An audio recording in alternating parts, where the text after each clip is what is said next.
அடியார் சிந்தையில பிரியாம இருக்கும். இது அறியாமையம் சிந்தையாகி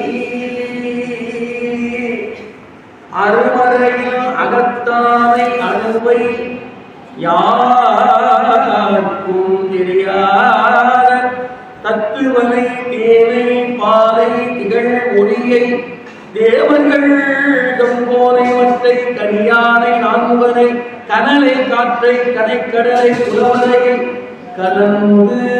இதுதான் முக்கியமான இடம். அடியாரோட கலந்து இருக்கும்.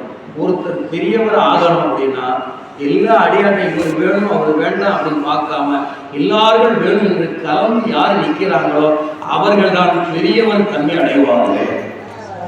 எனக்கு நான் பாட்டில் போற போக்கு ஒரு கருத்து பாருங்க. கலந்து நின்ற பெரியானை பெரும் பற்ற புலியூரானை பேசாத நாடெல்லாம் வருவானானே. என்ன அர்த்தம்? செத்த நாள் அர்த்தம். அதை அப்படி சொல்லாம மங்கள வழக்காக பிறவாத நாடு என்று சொன்னார். இப்போ இத்தனை பேருக்கு நீ பிறந்த நாடியா?